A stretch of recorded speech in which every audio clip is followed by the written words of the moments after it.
Hello, everybody. We're up and running with the second episode of Teatime Tales, and just gonna go over quickly kind of the things you can expect once again from this series. Hope you enjoyed last episode, as my early attempts at Tom Cotton were decimated by archery. So again, this series is a testing ground for decks I'm working on experimenting with. Tea will be consumed. Today I'm drinking a honey vanilla chamomile. A nice calming tea to get me ready for whatever may come. Please follow me on Twitter for polls where you can vote on what you want me to try out. For example, I put up 3 decks for people to vote on, and the winner today was the Palantir deck. So we will be having a little bit of a Palantir party today, and I will be running a Palantir deck. So if you want to help participate and vote on future decks of what you want me to try out, go ahead and follow me on Twitter. You can see my Twitter handle, as the kids say, at the bottom of the screen. I will be keeping to an hour limit at most. Maybe a little shorter than that if I happen to win quickly. Fingers crossed. There will be scoops. If I see things are not going well, I reserve the right to scoop, meaning end the game early and start a new one, in order to really get a good picture of what the deck can and can't do, rather than just slogging against a quest and speeding me up. And finally, and most importantly, mistakes will be made for sure, and so forgive me on that in advance. All right. So today, as I said, we're going to be running a Palantir deck. The link's at the bottom of the screen if you want to check it out on RingsDB. So if you look at some of the only other videos I've ever done on my Tales from the Cards channel on YouTube, you'll see actually a couple of early Nightmare runs I did with a Palantir deck, actually. So not necessarily new to the Palantir game. I've been kind of a pro Palantir supporter for a while, even though I know it's not necessarily the hottest card out there that people are always singing the praises of, but I happen to like it quite a bit. But the thing was, it was how do I put this, more so of a trick deck, or a deck I'd take against, the quests that aren't necessarily going to be bashing me over the head. I can't even remember the exact lineup, but I think I was running like Galadriel and Frodo and someone else. So the idea was to use the Palantir to look ahead, avoid enemies, do some small target tricks. So that's a fun deck. I don't remember if I have that up on RingsDB or not. If not, I'll have to publish that and link that as well. But for this one, I wanted to, kind of my goal was to think of a Palantir deck that could actually hold up against a bit tougher quests, and specifically be better at combat. And then the role of the Palantir would just be to help with card draw. And again, one of the things I like about Palantir more than the card draw is actually, especially in solo, just being able to see that far ahead gives you a lot of info to work with. You can see, the next cards for staging, or even shadow cards, all that good stuff. So for our hero lineup, we have Tactics Awen, a recurring member from last week's deck, but she's in a new surroundings now. We have Spirit Baragond, and then Spirit Glorfindel. So obviously you can see that these 3 heroes would be fine on their own without a Palantir involved. So that, that's kind of the idea I was going for. But throwing in the Palantir mixes it up, makes it a little bit different, a little less straightforward than it would be. Okay, I think you'll see the rest of kind of what's going on in the deck as I play, hopefully. As far as the quest I'm playing today, I'm going to be playing against Celebrimbor's Secret. The idea with Celebrimbor's Secret is that it's a quest from the Remaker cycle that's kind of in that nice mid-range of difficulty. It's not like ball-punchingly hard. It's not a cakewalk. So I find it can be a decent kind of a test of what your deck can do without throwing yourself into the deep end of Karn Doom or something. The one thing I will say, which is true of Ringmaker Quest in general, is it's. I talked about making mistakes earlier. The time mechanic, I do like how that worked out overall, but it does lead to kind of the most mistakes of any cycle. I feel like, because it's so easy to miss some of those triggers. So I'll try to play diligently and catch as many of those as I can, and hopefully not make too many mistakes or forget to remove time too many times. All right. Couple things in chat. Am I drinking my tea in a berry Starbucks? No, I'm drinking my tea in the comfort of my own home. It would be interesting to Twitch some Lord of the Rings in a Starbucks. I'm not quite sure how that would go. Electron John says, just made a cup of tea, Earl Grey hot. Nice. I will be drinking Earl Grey a lot over the course of these streams, because that's my favorite tea, actually. Alrighty, let's see how this goes. I have everything laid out that I need to start. I got Bellach, or Bellach, however you say his name, the big baddie of this quest. Got the Orc Search. If you haven't played this one in a while, locations go under there, and it keeps raising your threat as more locations go under. So I want to avoid that happening at all costs, because the Palantir deck kind of tends to raise your threat by a bit. So I don't want to raise my threat by even more. We have the Secret Chamber, which has Celebrimbor's mold underneath it. So I need to travel to that, clear it out to get my hands on Celebrimbor's secret. And then the Collapse Tower, which I chose as the one location because it just has one threat on it, which is, nice to face right away. All right, starting off with our 3 time counters, and let us see what we can do here. Full disclosure, I did mulligan until I got a Palantir in the opening hand. I didn't do any more selection than that, but I thought it would be pretty disappointing and counterproductive if I ran a so-called Palantir deck on a stream and we never even saw the freaking Palantir. Alright, so let's get started. So to begin with, I have some expensive stuff. I have a couple of Riders of Rohan. There's actually not a ton I can play off the bat, but I think we're going to get the Palantir party started early here, and I think I'm going to pay a spirit resource so that I could potentially save up for this archer next turn. So the Palantir goes on Glorfindel, and then we're going to go ahead and have him gaze into the Palantir right away. So the main idea with the Palantir in this deck, at least, is using it early on. Like, it's a tool to help you get situated before you have a handle. Later in the quest, as your threat is going up, obviously you don't want to use it, but at the same time your board should be set up enough that you don't really need to be gazing ahead into the future all that much. So obviously this takes my main attacker off the board, but hopefully it'll make up for it in what I see in the future. So I'm going to guess enemy and look at the top 3 cards. 1, 2, 3. That's a big whiff right away, but that's fine. I don't think of the Palantir so much as a card draw engine as a very expensive in terms of threat scrying effect. And the card draw is a nice bonus. My threat should be 3 lower from Awen, but then it's going to go back up by 6, up to 27. Alright, so in order to play, I'm just going to leave these here so we can see what's coming, take full advantage of the Palantir. I'm kind of curious what you people think as far as how you would actually play. Like, how many of you have actually played Palantir with actual cards, and do you just look at it once and then depend on your memory? Do you turn it into a little bit of a memory game, or do you just treat it as like, well, the Palantir lets me see the top 3 so I can look at them whenever I want?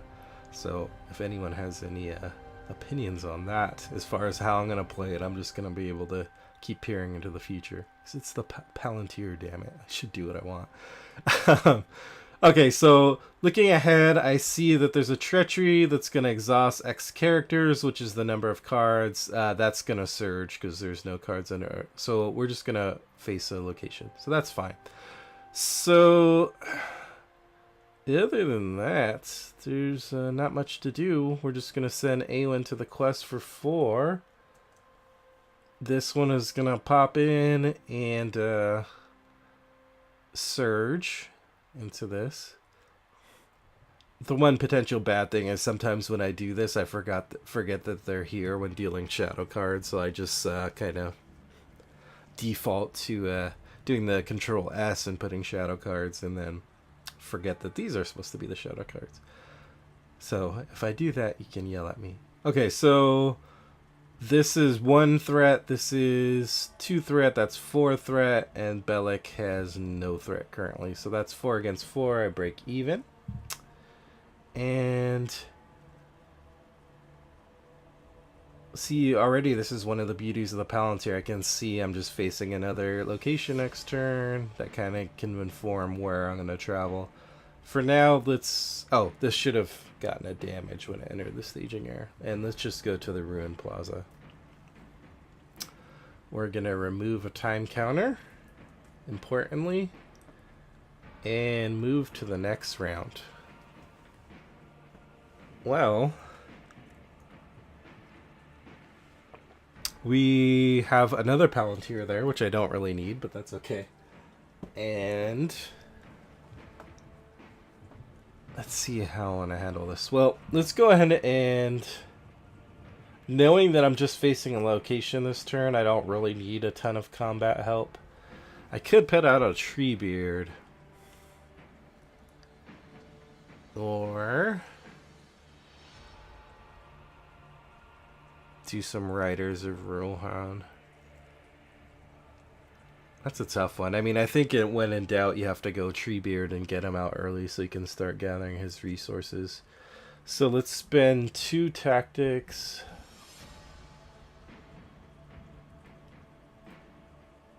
And 2 spirit. And get Treebeard out. He's going to exhaust. Takes him a while to convince to get going. And I know at this point that, again, there's just a location there. So let's go ahead and quest with... Before I commit to that, let me just make sure I have enough will. So this is going to be 1, 2 threat, 4 threat. If I send these 2, that's 7. Yeah, that's enough to clear it, so that's fine. Okay. So we'll send Glorfindel. We don't have Light of Valinor, so we're going to raise our threat by 1. We're sending 7. This is going to pop up. Doesn't have any enters play effects or anything. So 7 to 4, we make 3 progress. 1, 2, 3. That goes bye-bye. Ancient Foundation has a travel effect. Place 1 damage on this location to travel here. Sure? Yeah, I think I'm down with that. Let's do that. Just to keep our staging area nice and manageable. Okay, and we start a new round. Alright, so I drew double back, which is I really like for this deck. And let's go ahead and put it in the staging area. It's a possibility. Even in kind of a time quest, there's not too much time pressure. And not only does it reduce my threat, which you kind of need in a Palantir deck, but it also turns on the Riders of Rohan, which are pretty amazing allies once they're not exhausting the quest for 2, and then they can also attack for 2. I forgot, Treebeard gets a resource as well. Alright. That being said, should I bother trying to... Yeah, I think I'm still in the early game, so let's just go ahead and make double back our quest this time. Now, the tough thing here is deciding whether or not to use the Palantir. And unfortunately, I don't think I can at this point because I need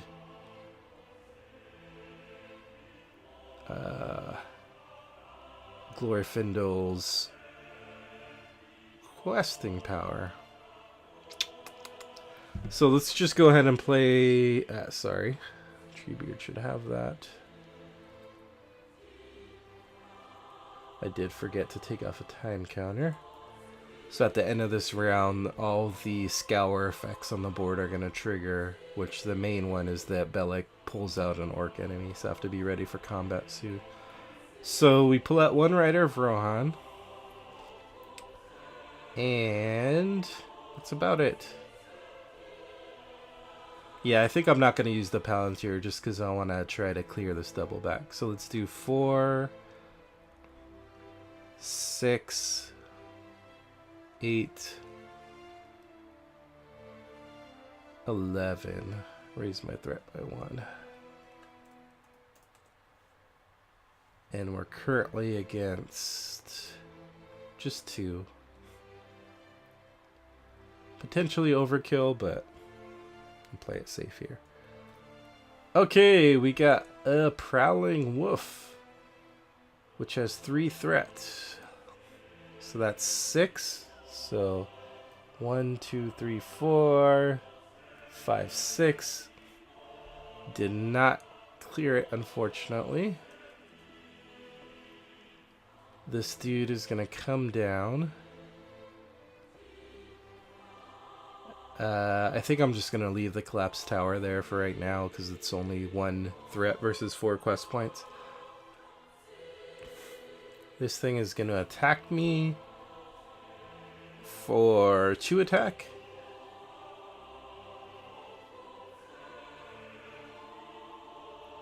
Attacking enemy gets +1. That's still not going to get through Baragon, so I lower my threat by 1. One of the nice things about having Baragon in a Palantir deck. And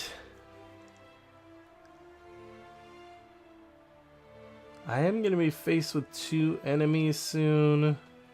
So one of the things I think about early with this deck is actually using Tactics AON. Her super attack sometimes to crush like very small and stupid enemies that you probably would think would be a waste for ability. But later in the game, I don't need her big attack. By that point, I have people like Treebeard and Riders of Rohan and Glorfindel, so they should be able to handle it. She's really kind of an early game panic button or just a way to keep the board clear. So potentially I could use her to kill this thing, knowing that I'm going to have to face an enemy next turn, at least 1, potentially more. But it does seem like kind of a waste. And I will have Treebeards ready next turn, potentially.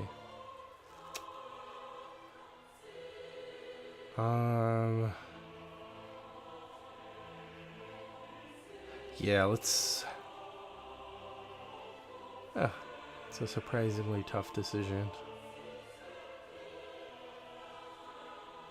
Yeah, I think I'm going to stay on top of things and actually trigger her to kill this thing. Feel free to yell at me in the chat for using Aelin's epic moment against a stupid Prowling Wolf.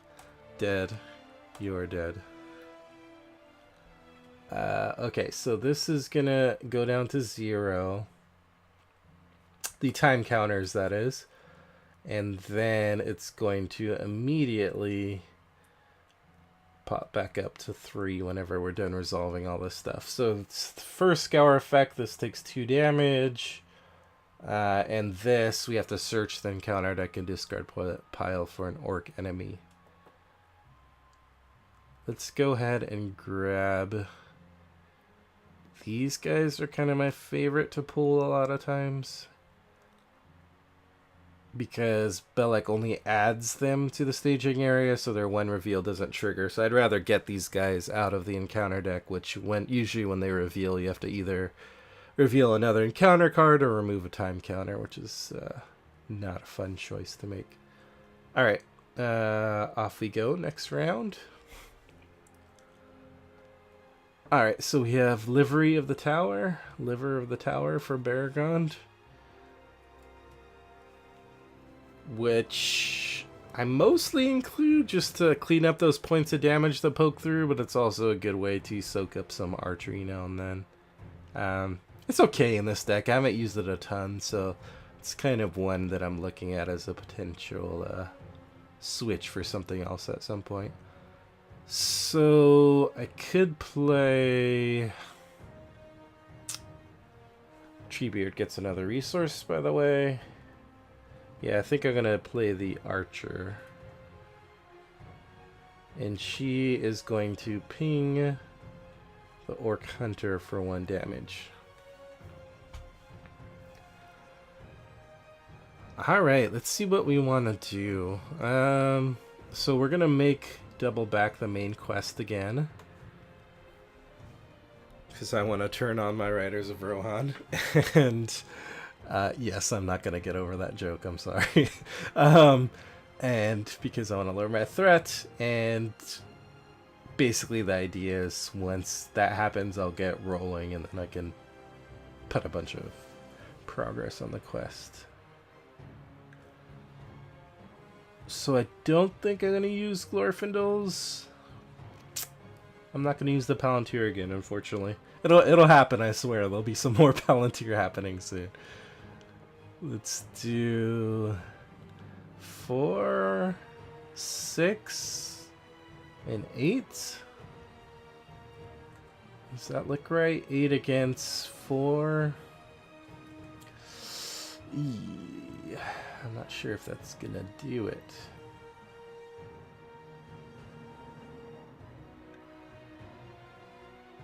Might need to throw Glorfindel into that, unfortunately. Raise my threat again. And we get... place 3 damage on the active location. No active, so it surges. And we get a collapsed tower, which also surges. Surge Train. Prowling Orc. No enters play effect. Okay. So we got 1, we got 2, we got 4, we got 5, we got 8. Wow. I'm glad I threw Glorfindel in there then, because that's what I needed with the Surge Train taking off. So this is going to go off. Reduce my threat by 5 down to 30. That also means I can use my Rider of Rohan's ability coming up now. And we got a couple enemies to deal with and a couple locations. Well, I'm going to travel to this already damaged collapsed tower. So, in case it's been a while since you played Celebrimbor's Secret, the secret is that when locations get damaged up to their quest points, then they get put under this Orc Search, and then that's when they start generating extra threat. So I'm not going to take on the Prowling Orc yet. That would have been a good one for A1 to take on, I know. But we will take on the Orc Hunter instead. I will defend with Baragon. Defending player sends X damage. There's no cards underneath. Joke's on you. Lower my threat by 1. And... I guess I gotta waste the Treebeard ready on getting rid of this guy. Because the Archer didn't have quite enough. So the Hunter is smashed into a fine paste. Orc paste to be found at your local grocery store. Remove a time counter to end the round. And off we go. We have a feint in hand. That gives me some extra cushion. I am trying to spend resources not from Baragon when possible, so you can use this tower. Livery of the tower, sorry. And now we have another Rider of Rohan in play. Now this is when it gets fun. And... well, I was going to play the Captain of Gondor, but I'm actually going to save the 1 threat for feint in case I need it. So to Palantir or not to Palantir? That is the question. I'm looking at 5 threat, and I gotta clear. Treebeard gets a resource. So let's just do some quick math. 4, 6, 8. That would be 8 against 5 threat.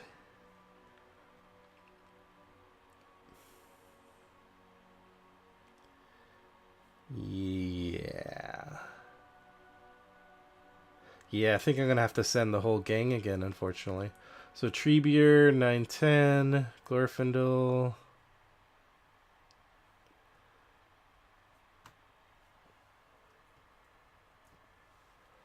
Okay, when revealed, either place 3 damage on the active location or reveal an additional encounter card. I think I'm going to actually let the damage go through. As much as I said I didn't want the a location to go under Orc Search, I think I can manage the extra threat, famous last words. And the kind of side bonus is now there's not a location soaking up these quest points. So we're looking at a 1 and 4 and 5 and 7. That's 6 progress on the main quest. 1, 2, 3, 4, 5, 6. I think we are now going to go to the secret chamber so we can find out what Celebrimbor has been hiding. Travel cost, remove 3 progress from the current quest. 1, 2, 3.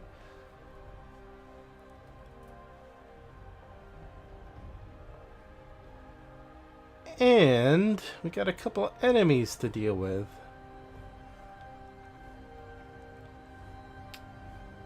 I'm going to sit on the Prowling Orc still. And let him... Well, I guess I'll let him sit there.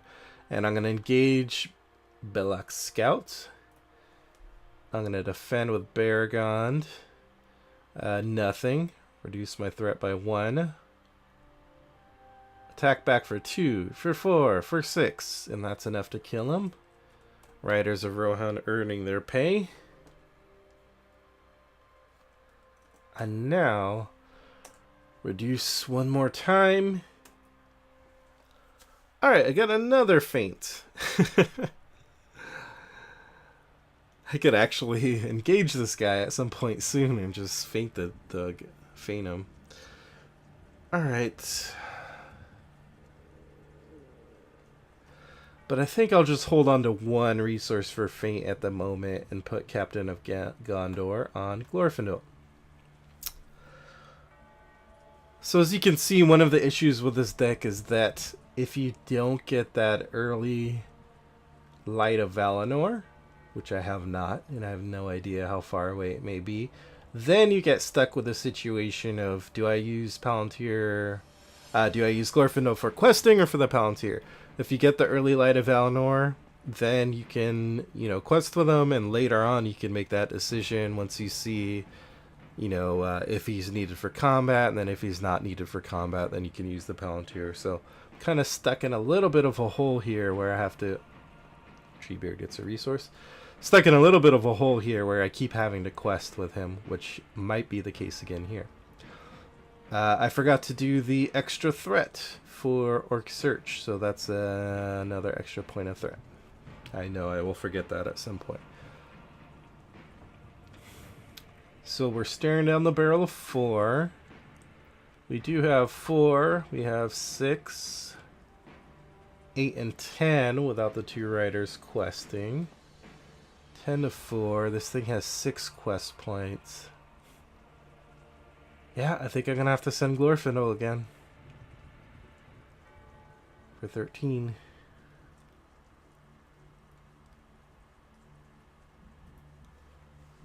Ancient Foundation, not bad. Not bad. That's 6 threat in the staging area, yeah. Yep. 7 threat, sorry. Because now that Orc Search has a card under it, then Bellach actually has 1 threat now.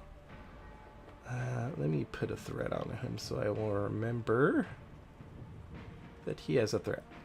Okay, so that's 6 progress exactly, which is exactly what we needed. that goes away, we find Celebrimbor's secret. And Glorfindel will take that. And Mr. Trench says, I just realized this quest could be related to Shadow of Mordor. Yeah, it sure could. Apparently Celebrimbor had way more secrets than anyone ever realized. And not just the mold. Okay, so that cleared out. We can travel to the Foundation. And a lot of the Ringmaker cycle, because of the time effects, is about your pacing.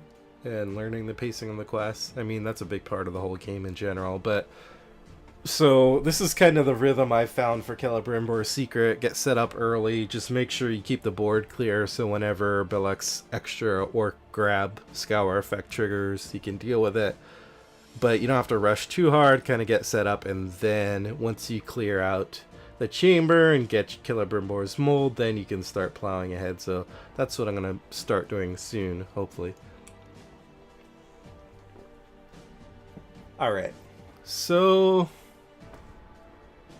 we traveled. I think let's go ahead and deal with the Prowling Orc. Especially because he has a Scour effect that's going to trigger at the end of the round, which is he engages and makes an immediate attack. So let's deal with him now. I do have a couple of feints in hand, but I think I'll just let it ride. So I can get the extra threat reduction. Yep. That would deal a damage, but we're going to trigger the livery of the tower. So he does not take damage. Go down by 1. Get rid of that shadow card. 2, 4, 6. Yeah, with Treebeard I have enough. So Treebeard is going to get ready. 4, 6, 8, 10. Yep, that's enough. Yep. He's dead. I really love the double back Rider Rohan combo, by the way. I haven't used it much until this deck, and I'm really loving it quite a bit. For just getting some questing power, but then you're also getting a ton of threat reduction as attack power as well. Sorry. Yes, I can talk, I swear. So that takes care of that. At the end of the round, we're going to trigger Orc Search up by 1 threat. We're going to lose all our time counters and go back to 3. What do we have for Scour?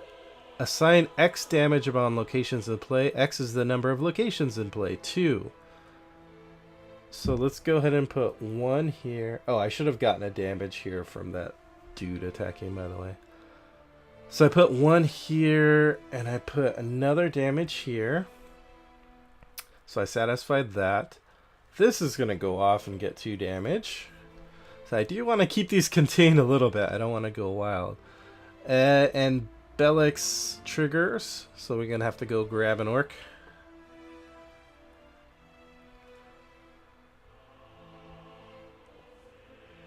Orc successfully grabbed. And we can start a new turn. Treebeard gets a resource. Oh, there you are, Light of Valinor. Nice to see you. Okay, now we're in business. So now I can commit him to the quest. And then I can also do some Palantir shenanigery. Yeah, that's a word. Shenaniganery in a second here. After my tea sip. Okay. Not really anything to play other than that. I am going to have to wait until after questing to trigger the Palantir. But then I should be in business then. Mr. Trench asks, wouldn't gather information be a stronger starting quest? You could then chain into recouping the threat investment spent accomplishing it by grabbing double back. Sure, yeah. I'm not opposed to that. I think there's definitely a few fatty cards, and I don't mean fatty bulger, but cards that could be cut and gather information could definitely find a spot in, I think. and having both of them would give you a higher chance of having your Riders of the Rohan turned on early, which is important. So I'm down with that. Okay, let's go ahead. We have 4 threat, in the staging area. 4, 6, 8, 11. Lots of people that don't need to commit to the quest now, thankfully. Should I send Treebeard? Yeah, why not? 13. We draw a Prowling Orc. Takes us up to 7. Okay. No enters play abilities. 1, 2, 3, 4, 5, 6. Okay, so we're getting there. I think my goal is going to be to try to clear out the main quest before those time counters go off. I am going to try to go to the collapsed tower to hopefully get through it before it triggers and puts another card onto Orc Search. So let's let the Prowling Orc sit and think about his life choices. And we'll pull down the Orc Hunter. Trigger Captain of Gondor. Although I don't think I'm going to need Glorfindel for attack. Let's defend with Baragon. Attack enemy gets +1 attack.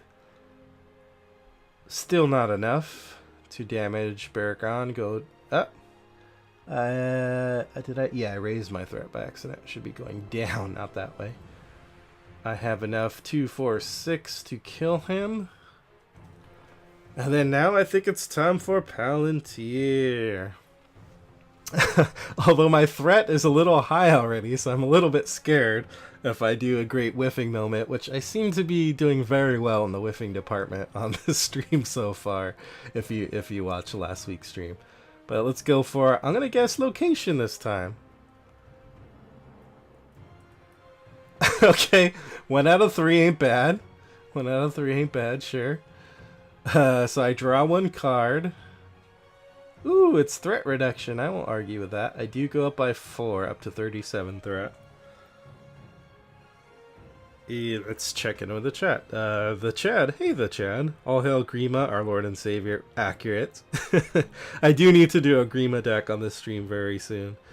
Mr. Trench asks, how's your Grima tramp stamp coming along? Whoa, thank you for asking. I feel like that would end up as like a very bad bet at some point in the life of this stream. Alright. Okay. So this is what we have going next round. In terms of this round, we're going to take off a time counter. We're going to raise our threat again because of Orc Search. Get out of the way. And then we're going to move to the next round. Okay. More threat reduction is nice. I'll take it. Thank you.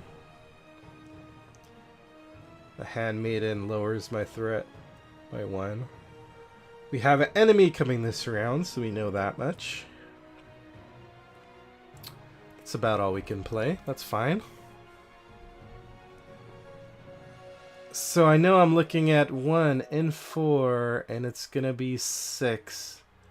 And I'm going to have to face the choice of another encounter card or a time counter. Again, one of the beauties of the Palantir is for effects like this that force you to make a choice, then you can easily look and say, I know exactly what the next encounter card is going to be. So I might end up I don't want to lose another time counter. We're kind of running up against it. That would mean the Scour effects would trigger at the end of this turn. Which wouldn't be the end of the world.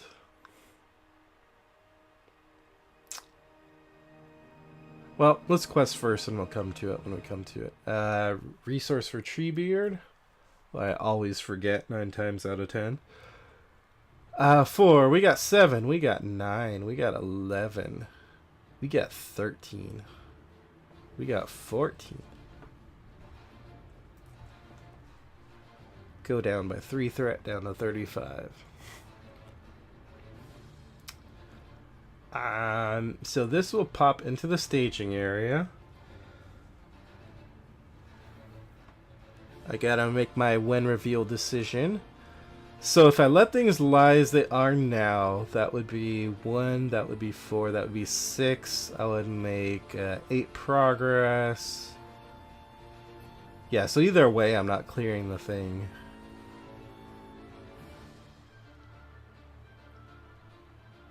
This thing, when it comes in, I have to trigger the topmost scour effect.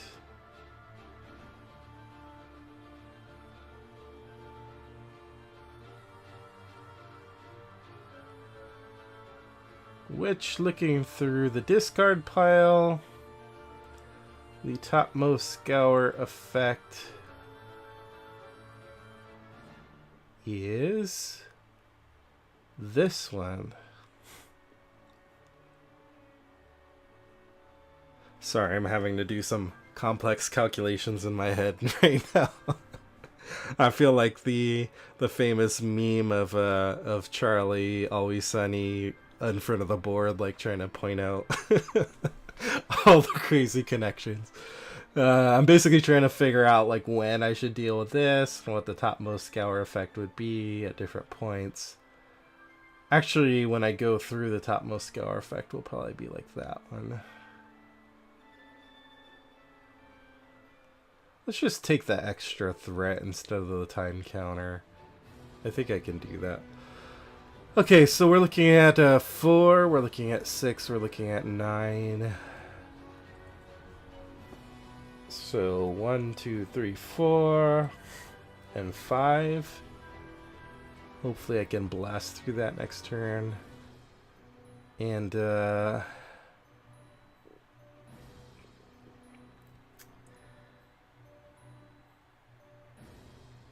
let's see.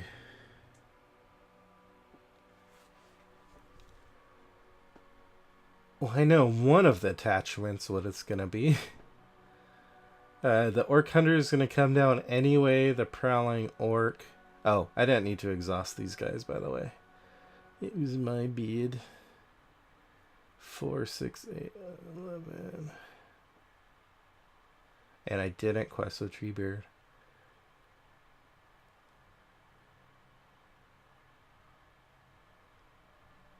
So,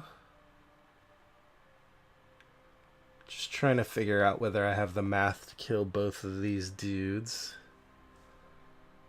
which I'm thinking I do. 4, 8. Okay, maybe not. I still want to kind of want to take them both though. So let's travel to City Remains. That one triggers the topmost scour effect. If I kill this guy, he's going to be the topmost scour effect. So let's just leave the City Remains there then, yeah? I'll take this guy optionally. Trigger Captain of Gondor.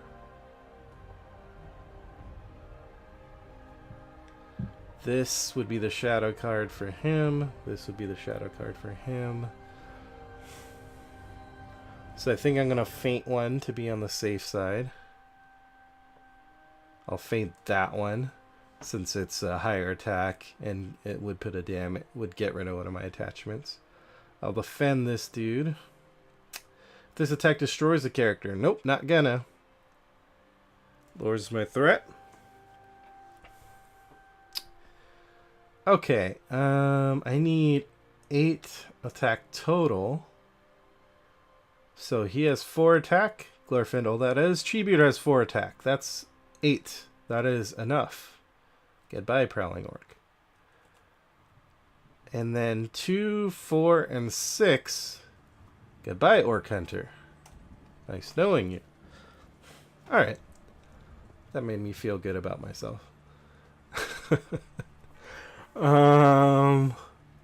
Okay. We're going down to 1 time counter. Or raising our threat by 1 again for Orc Search. They're searching. Move to the next round. Treebeard gets a resource.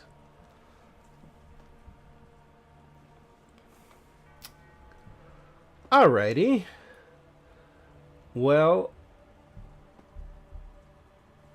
my goal is really to blast through this turn so I don't have to worry about any more time counter nonsense. Since I have played this quest before, I do have spoiler knowledge that Bellach will be making an attack against me, but I should have stuff in hand to deal with it, plus any enemies that come up. Question from chat. What are the pros cons for Livery of the Tower over Blood of Numenor? For the restricted keyword, you get a smaller defense boost, 1 resource per damage versus plus X defense for 1 resources, but a flexibility to block non-combat damage as well as an armor for sterner than steel. I think you pretty much listed the pros and cons there. I think anyone would probably tell you that Blood of Numenor is overall stronger because, you know, Baragon at this point could like spend a resource each turn and then be defending for 7 or something. So why did I pick Livery of the Tower for this quest? One is you're absolutely right. I wanted another piece of armor to trigger sterner than steel, which lets you cancel a shadow fact. There's also the factor of I'm just kind of plain sick of Blood of Numenor. So I don't know how to factor that into the considerations exactly. And what else? Yeah, that's about... Oh, yeah. That was the other main reason, is because I got hit by a pincushion so much last game against Escape from Umbar, I had archery on the mind, so I was thinking of Livery of the Tower as a potential anti-archery tech for decks that don't have healing or any other way of dealing with it, really. And sometimes spirit decks can be a little bit vulnerable to that, because your allies a lot of them are sitting at only 1 hit point. Good question. Okay, so in short, Livery of the Tower does have some uses, even though overall it's outclassed by Blood of Numenor, because Blood of Numenor is just stupid good, and surprisingly escaped the banhammer. Okay. Before I got distracted by that, yeah, I don't really have anything to do. Did I put a resource on Treebeard? Do not remember. I'm gonna say that I did, and if not, I just made the game a little harder for myself. So I'm facing down 4 threat in the staging area. I have 4. I have 7, 9, even though these don't exhaust, 11, 13.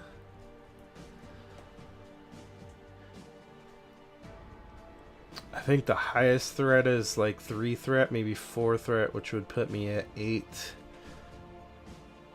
Which would leave me short. So just to avoid surging shenanigans, I'm going to quest a Treebeard to be safe. Gotta do your questing math before you commit. Okay. Ooh, boo, boo, boo, boo, boo. Yeah. That is some great art, but one of the cards I hated from the Remaker cycle. So dealing 1 damage to each exhausted character would kill my Handmaiden. It wouldn't do much to anyone else. So I either lose a Handmaiden into will, or I trigger the Scour effect, which is just an orc. So a Surgy orc or losing a Handmaiden. I think I'm gonna take the Surgy orc. So this removes the time counter. Goes back up to 3. Time to grab an orc, grab an orc, grab a orc, grab a orc, grab a orc. Okay, we will look out for my hit song on iTunes. I think I'll grab this dude who isn't too bad. And then we still got to reveal another card, because that surges, folks. Say it with me now. What is the saying that we all say as Lord of the Ring players? Why does that surge? 1, 4, 6, 9. Well, I'm glad I threw Treebeard in there. That was a good decision. After talking about potential surge. Okay, so 1, 2, 3, 4, 5, 6. Just enough.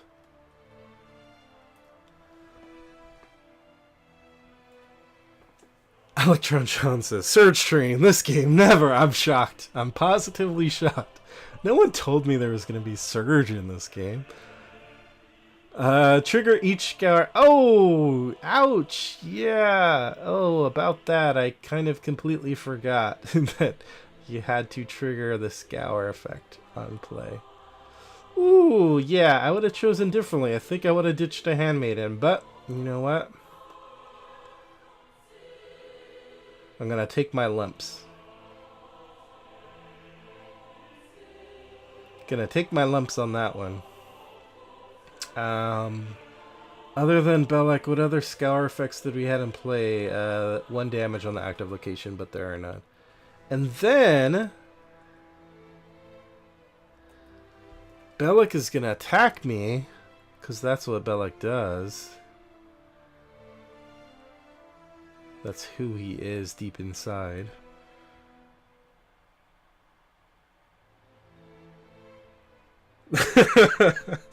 Mr. Trent says, remember when you had to use Awen's ability to kill the Kesha Wolf instead of the boss? Yeah, that in no way will come back to haunt me at any point, I'm sure. Okay. +1 for each location. So he's attacking for 6. I can go ahead and cancel that, because since I'm not doing much with his resources right now anyway. And lower my threat by 1. But that's not all, because Bellach is going to steal Celebrimbor's secret and use it for himself. What he's doing with it, don't ask me, that's the secret. Okay. Next side of the quest card. Okay, time 3, of course. Octagon has handily added all of those for me.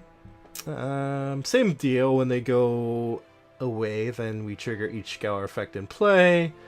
Basically, I have to put 12 progress on the stage before I can engage Bellach and attack him to get the mold back. So I gotta put 12 on, engage him, wipe him out.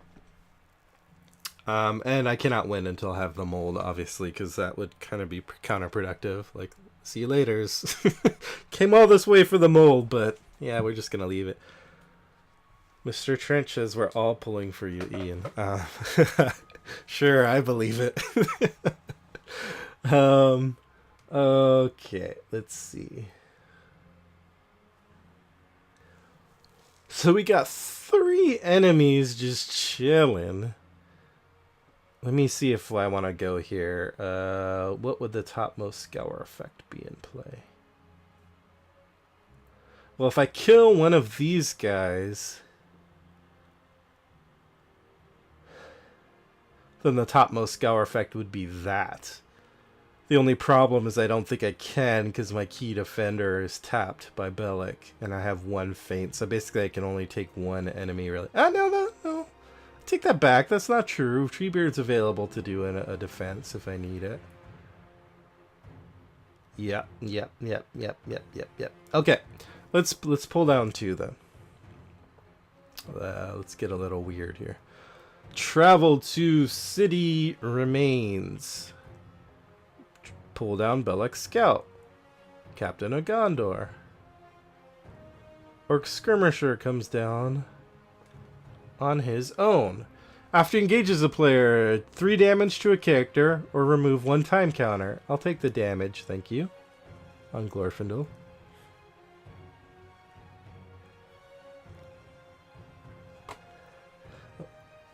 Electron John just wants to see the world burn. There might be some burning. I'm slightly disappointed that I haven't been able to use the Palantir that much thus far. But I think you guys get the general idea of how it works if the cards go a little bit differently for you. Alright, so you get a shadow card, and you get a shadow card. Let's do the feint on the dude with higher attack. We will ready Treebeard and defend from Bellach Scout. +1 for each location. There are none. Joke's on you. No damage to Treebeard. Try again next time.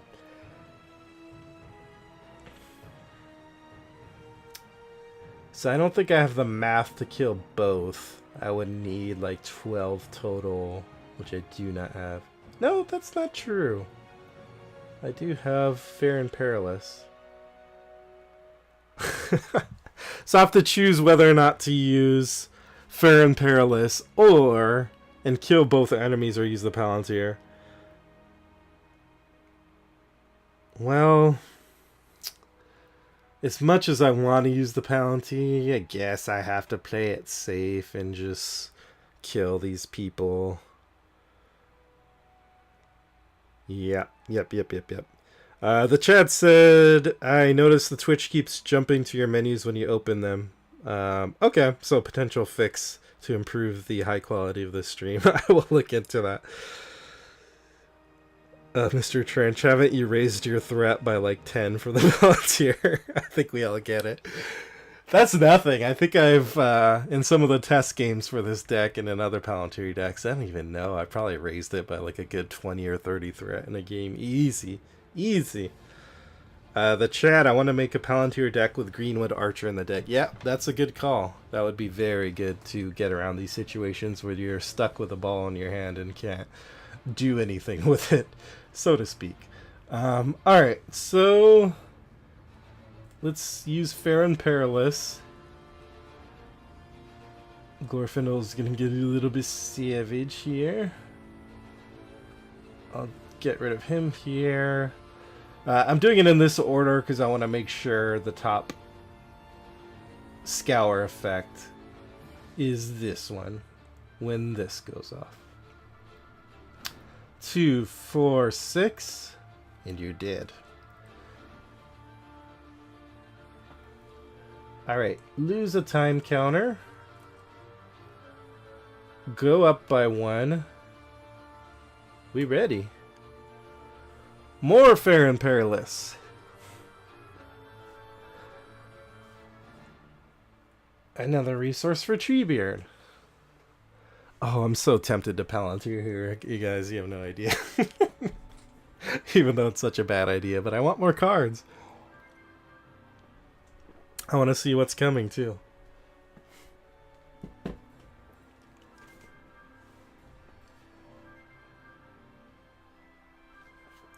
Yep. I think I'm gonna Palantir. Famous last words. The chat encouraged me to guess side quest. Player card. I will guess, I don't know, location.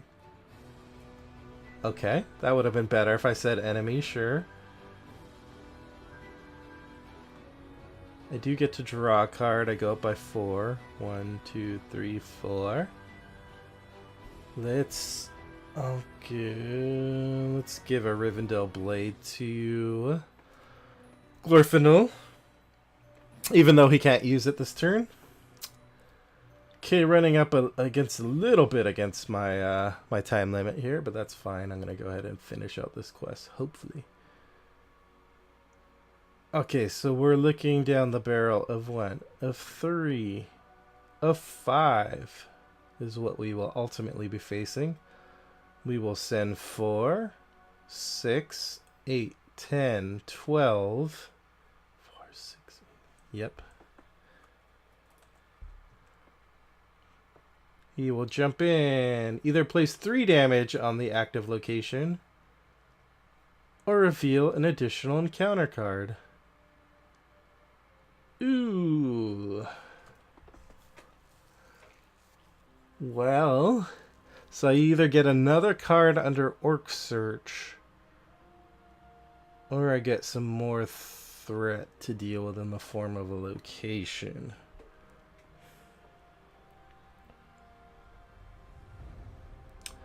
I think if anything would sink me right now, it's threat.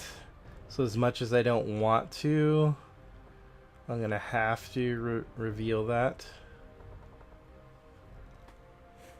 1, 2, 3, 4.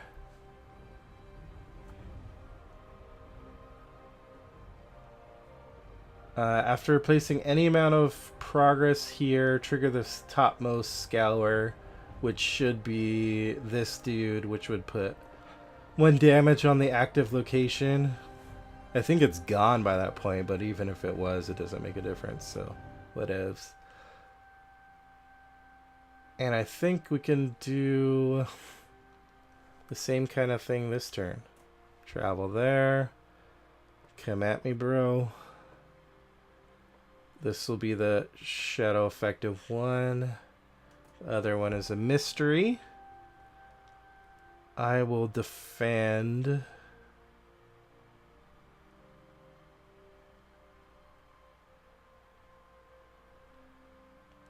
This one is +1 attack. Yeah, I guess I'll just defend this one, +1 attack. No, actually I'll defend against the mystery one just in case I need to cancel it. Defending player exhausts a character he controls. Doesn't really make a difference since I can't kill both anyway, so sure, I'll exhaust. Ready Treebeard. Defend. That's +1 attack, does 1 damage. Oh, actually I would need that dude. Okay, let's retcon that, where we actually cancel that exhaustion. So 2, 4, 6 is enough to kill one. The other one will live another day. Remove a time counter, go up by 1.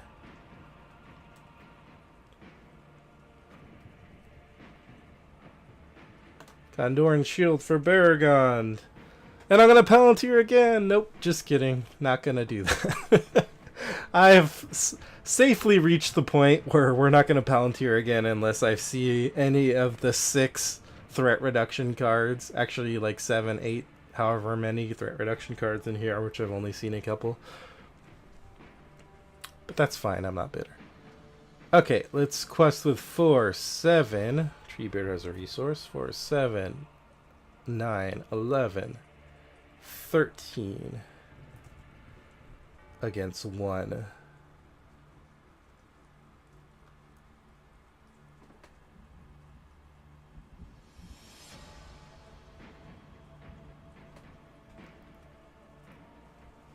Surgy. Okay. Lots of city remains for some reason.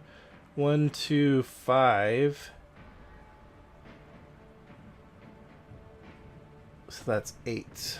1, 2, 3, 4, 5, 6, 7, 8. This goes off. It triggers that same scour effect. I won't bore you with the details. It's the 1 damage one. I might as well go there again. Same trick. I'll just keep putting Bellach Scout on the top. We're going to bring down the Orchound. After Orchound engages a player, that player must exhaust the character he controls. Sure. The Rider of Rohan, I suppose. Since I optionaled this, I can trigger Captain of Gondor. And let's see how this goes. Let's defend the scout with Baragond. Does not destroy a character. Lower my threat. Defend this with Treebeard. X damage equal to Orc Search. Okay, so I'll just put a damage on a Rider of Rohan. Alright.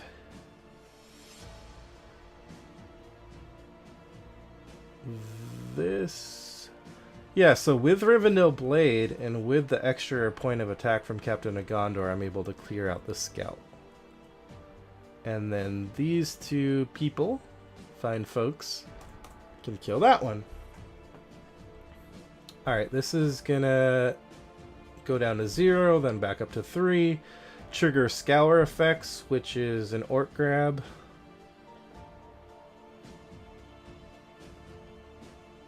There are none in any counter deck, actually. Orc grab is the name of my experimental 90s metal band. Let's just grab one of these guys since they're annoying. Raise our threat by 1 for Orc Search. And next turn. Alright. We're going to try, hopefully, fingers crossed, to end the game this turn. So cross your fingers. Let me take a sip of tea.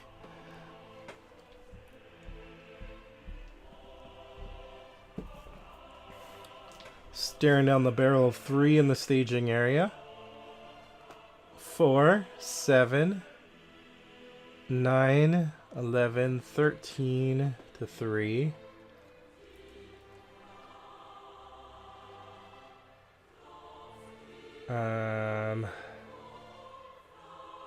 Yeah, why not?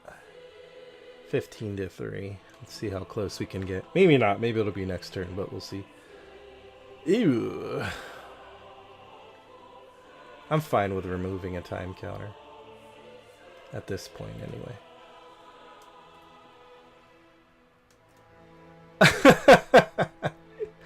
Yeah, of course you would. Of course you would. Yeah, sure. Let's do it again.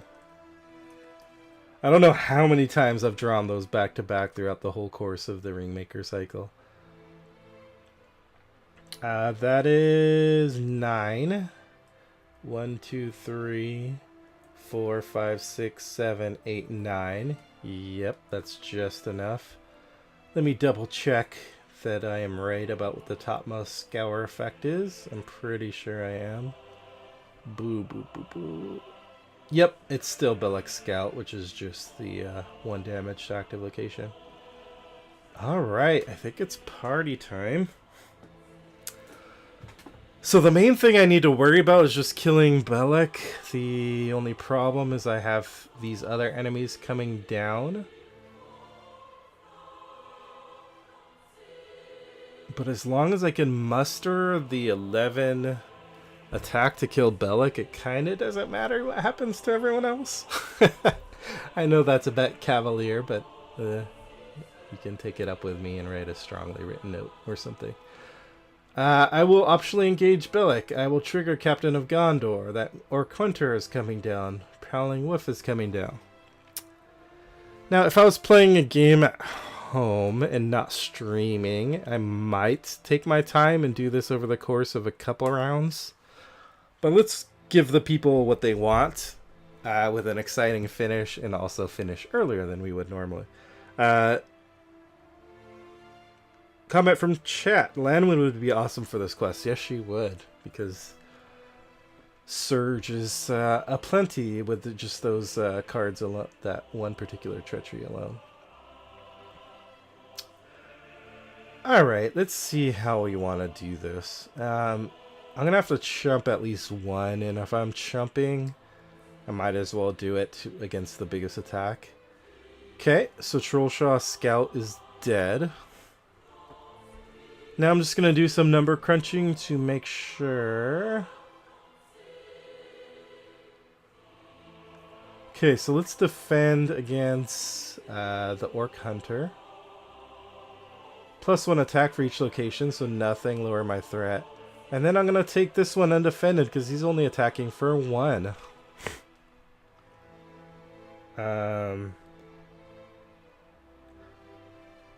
Attacking enemy gets +1 attack. That's 2. And I can cancel those with Livery of the Tower. Another example of a good use of Livery of the Tower there for undefended attacks. Yep.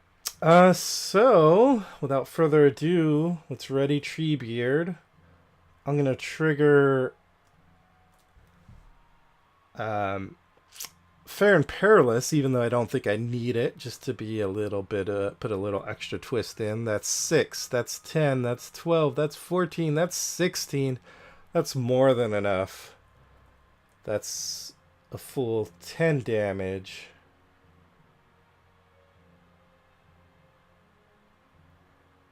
Or maybe it's 12 damage. I don't know. It's a lot of damage. I don't want to go back and do the math. Suffice to say, Bellach is dead. Add him to the victory display. Grab the mold. The heroes hightail it out of there. And we're done.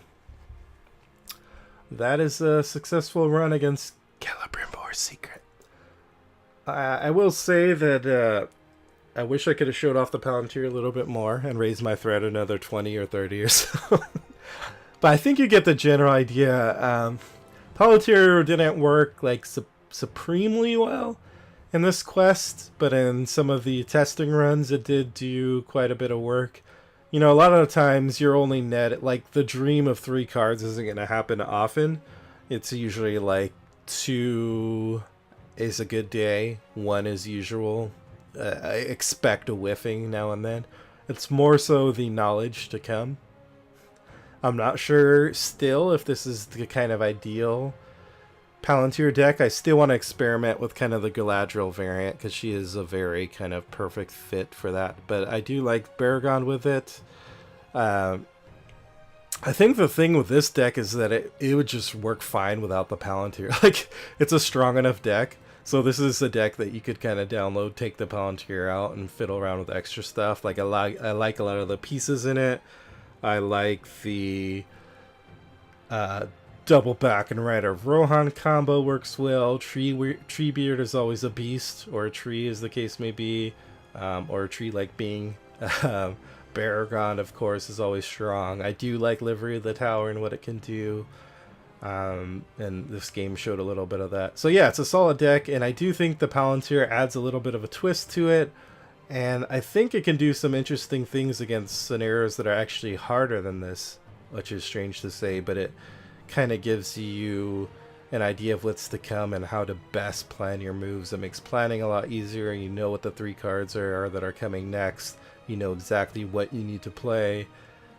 One of the things that I didn't show in this game, but that happens a lot, and happened in some of the test runs, is that I would see kind of a nasty treachery or a nasty card coming down the road, and so when I'm deciding, oh, do I engage this enemy, that would make my decision for me. I say, yeah, I'm going to engage this enemy and have this be a shadow card so it doesn't get revealed. A perfect example is I was playing this against Escape from Umbar, actually, and was successfully, unlike last week. And I saw Southern Champion come up, that ugly side quest, coming as the second card, and so I had to decide whether to engage an enemy in the staging area. And I said, heck yeah, I'm going to engage that enemy, because then Southern Champion will be the shadow card, and it's gone. So that's some of the beauty of the Palantir. It's very subtle. I'm not saying it's like A+, but it can help. It's basically, I guess the best way I can frame it is that it's a decision-making tool. It helps you plan, make the best decisions during planning, helps you make the best decisions during questing, obviously. And so those are some of the ways you can use it. Although I think there's some wiggle room to figure out kind of how to be able to use it more often. But I think even if you use it just a few times during a game, it can help out. All right, I think that's about it. I'm going to cut it off there. Except for to catch up with the last comments, which was Bellach just looks mad he didn't get any tea. That's what he was saying. Yep, Bellach did not get his hands on my chamomile. Celebrimbor's secret tea does sound like a perfect blend. Maybe we can have a whole line of LOTR, LCG tea brands. Maybe you can tweet those at me if you want. I think I'll be racking my brain the rest of the day trying to think of good tea brands. All right. Thank you for joining me for the second episode of Teatime Tales, and I'll see you next time. Thanks, everyone. Bye.